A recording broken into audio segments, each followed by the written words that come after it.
Welcome. This is Back to the Bins. I'm your host, Mr. B. Thank you so much for joining me today. If you've been here before, thanks so much for coming back, and if you're new here, thanks so much for stopping by. This is a comic book collecting channel, and I'm a comic collector. These Sunday videos are intended to showcase the books I picked up this past week at my local comic shop. I've got a pull list, so I'm pretty familiar with what's happening in comics today. I love digging through the dollar bins, and I love digging through the back issue bins. So, if that sounds interesting to you, and you'd like to join me on my journey back to the bins, why don't you take a look over here, and I'll show you what I picked up. Alright, and like I said, these are the books I picked up this past week at my local comic shop, 204 Comics in Winnipeg, and as per usual, we start in alphabetical order, and that actually takes us to the back issue bins. Oh yeah, had to say yes to this issue. Here we have The Amazing Spider-Man, issue number 315 from January of 1989, featuring a fantastic Todd McFarlane cover. Take note, this is a newsstand. I couldn't say no. I'm trying to collect issues 300 to 400 of this Amazing Spider-Man run. Those Todd McFarlane issues are crucial, of course, and sometimes harder to find, especially at my LCS, because people snag them as soon as they can. So I saw this and I thought, okay, $10, I need this for the run. Here it is, I might as well get it now. Got the newsstand aspect to it as well, so happy to finally add some more of this low 300s to the collection because, like I say, the Todd McFarlane ones are a little bit more hard to find for me. So happy to add that to the collection. Looking forward to letting that whole thing grow. But of course, you know, where there's one in the back issue bin, there is another. And here we have The Amazing Spider-Man, issue number 342 from October of 1990. That's an Eric Larson cover. And this also is the first appearance of Elias Wortham. And I just really love this cover. You got Black Cat, you got Scorpion, and you've got old Spidey, also like, you know, a little box art down there. Super cool. Nice to add it to the collection. Beautiful copy. $4. I figured, why not? Yeah, and in keeping, man, we got more back issue stuff. Here we go. I was, again, happy to see this. This is also a run that I'm trying to collect. This is Batman issue number 294 from September of 1977. That's a Jim Aparo cover. This is the first appearance of Tweedledee and Tweedledum, and like I said, I'm trying to collect this run, at least from issues 270 to 330, so that's 60 issues, I guess 5 years of this Bronze Age Batman. I really love this. Nice to find this particular issue, and yeah, just happy to add more to it. I think I'm getting about almost at the halfway point now for issues of that run. So always successful, or always feels like a success when you can add those types of issues to your collection. And of course there are a few more in the old bins, and I was happy to see them there. Right here we've got issue number 321 of Batman from December of 1979. That is a Jose Luis Garcia Lopez cover. We've got the Commissioner, we got Batman, Robin, we got the Joker. I'm not too sure who that is, but super stoked. You are cordially invited to the Joker's birthday. I mean, what a party that is, you know? I love it. Super cool. Love this run. Artwork is stellar. It's still old school enough, you know? Also got this one from the back issues. This is an upgrade copy, as a matter of fact. This is Batman issue 323. From February of 1980. That's a Dick Giordano cover. Here we've got the first appearance of Caroline Crown, and this is a great Catwoman cover, the shadow of the cat. Very, very cool. Happy to add this upgrade. I think I showed you last time when I got this, it was at Comic-Con for $1, so it was a bit of a low-grade copy. This is a much better looking copy than the one I have, so a nice upgrade. Always nice to add to that. And now, finally, to this week's pickups. Here we go. Here we got Batman, Superman, World's Finest, issue number 38. That is the Gavin Godry variant. I am collecting this run. Going to collect this one up to issue 50. Just cover buys. I know, but I just can't say no to this great artwork. Just a very classic-looking illustration of both Superman and Batman. I love the representation of them both here. Super cool. Love that cover. Awesome. Oh, here we go. Again, here's another cover by, and this is also my final issue. This is Catwoman issue number 75. This is the Sebastian Fiumara A cover. Like I said, the final issue for me, as I wanted to collect the first 75 issues of Catwoman. I am certainly missing a bunch at the front end of this, so now I can go back and start getting these back issues. And there are plenty of great variant covers done by amazing artists that I'm trying to sort of focus on. So we'll as we get a few. I got some coming actually in the mail. I did a bit of an eBay purchase not that long ago. That'll be a separate video, but I am trying to collect this run and particular variants. So stay tuned, as now we can start looking at the back issues of this Catwoman run. But where there's one Catwoman, there's another. I had to get this one because we've been collecting these variant covers by the great Frank Cho. So once again, this is Catwoman number 75. And the Frank Cho variant. I love that. We got the cats here. Just a very sort of neat art deco with that cat that you often see on the clocks. That kind of thing. Very, very cool. Love that. A nice crisp white. Super cool. Then back over to Marvel, or I guess starting off here with Marvel, we've got Daredevil, Unleash Hell, issue number 4. That is the Sergio Fernandez Davila variant. I love these things in the poly bag, but you know, been instructed from people out there that say this is just going to degrade the comic. So once I've got all of these issues, because this is a limited series, we're going to actually unbag them and then put them in proper boards and bags, and we can really see the artwork. Looking forward to that because I really have loved the look of all of these covers.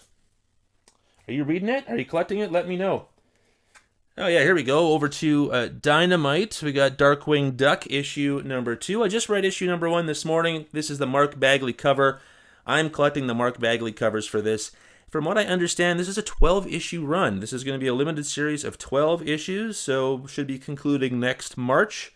And hopefully, Bagley does one for every issue that I'll be collecting.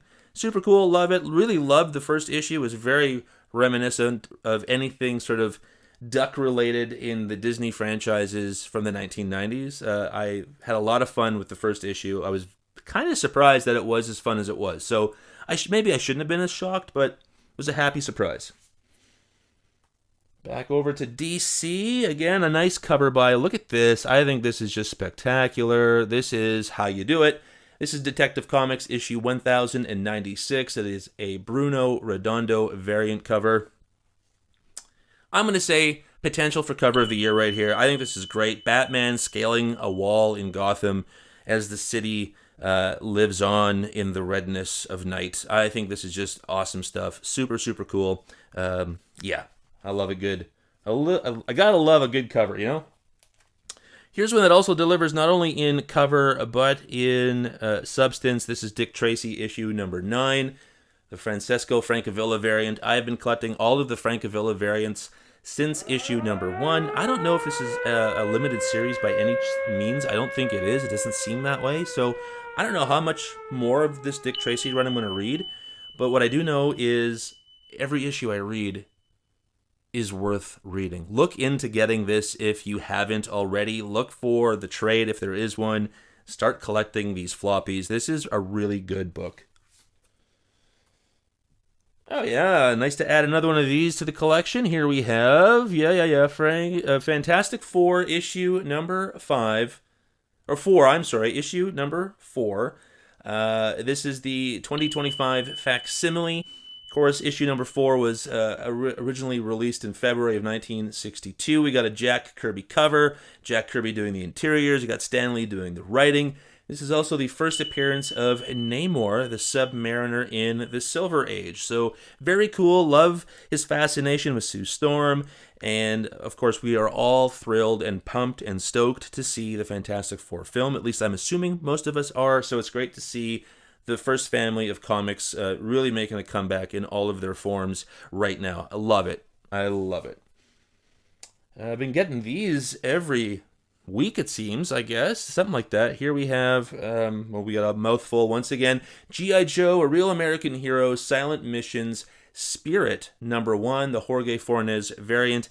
I haven't even read the first issue of this yet. The Beachhead one We just got Jinx last week. We got Spirit this week. There's a Duke one coming up yet as well. I'm looking forward to looking at these and reading whatever is in here because I think, again, this is just a silent issue. But looking forward to it. Loved Spirit as a kid, too. He was great in the cartoon and was a great figure as well. Very cool.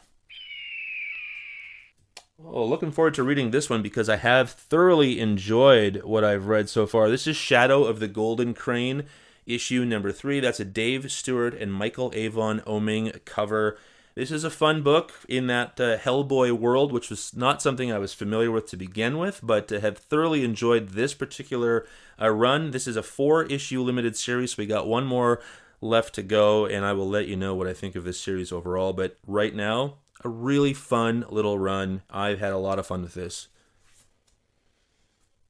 I just read issue 1 the other day, as I'm about a month behind. That makes sense. Here we have Usagi Yojimbo issue number 2. This is 10,000 Plums issue number 2. This is an Esau and Isaac Escorza variant. Really enjoyed issue 1 of this series. This is, I think it says, part 2 of 5. And legacy numbering is 281 here, so super cool about that as well. Love Usagi Yojimbo. Have always loved him in Teenage Mutant Ninja Turtles back when I was a kid. And this is my first foray into his comic, and I've had a lot of fun with that first issue. And I'm sure that it's going to be just as good of a second issue. And like Stan Sakai's work is just phenomenal. I can't believe he does all of this. You know, this is where Peach Momoko obviously gets her inspiration to just write and draw and do all of that. That's just phenomenal work. Been waiting for this one. This one was a little late, but of course, you gotta wait for the good stuff. So here we have Vampirella issue number 1. It's a Mark Spears variant. Yes, Mark Spears, for me, still love seeing his work out there. I know some people are getting kind of meh with him, but I still love it. Love his work, love seeing it on the cover. I love Vampirella. I didn't realize that I would like her so much as I did. With some of the other issues that I've read of hers. So nice to have an issue 1 here. Looking forward to it. A lot of great covers as well. And again, adds to the Mark Spears collection, you know? How many Mark Spears comics do you have at home? I'm curious. Another cover by, I always seem to buy Wolverine because the covers are always really cool. But this is Wolverine issue number 400, legacy number 400, or issue number 8. This is a Jerome Opeña variant. Yes, the 400 milestone. Come on and look at this, just classic brown suit Wolverine. I am here for it. Looks absolutely fantastic. I would say potential for cover of the year. This is right up my alley in terms of what I'm looking for in covers. Love that. Then we have got back over to DC. We have Zatanna issue number 3. Just trying to center that there. This issue number 3, that is the Ji-Hung Lee variant. I'm still 1 issue behind. Issue number 1 was really good. I had a lot of fun with that. Loved Zatanna. Loved the artwork. Everything was great. I love Ji-Hung Lee's work as well. Nice to see him doing this. Very, very cool. And yeah, a fun book. Fun book. Well, that's everything, folks. So hopefully you enjoyed that. And how about we get back to the real world, shall we? Well, it was a great stack of books. Hopefully you enjoyed what you saw, and if you did, why don't you like, comment, and subscribe? It really helps to build the channel, and I'd love to develop a community of people who just really love comics. Thank you so much for joining me today. We'll see you next week, and until then, remember, comics are good.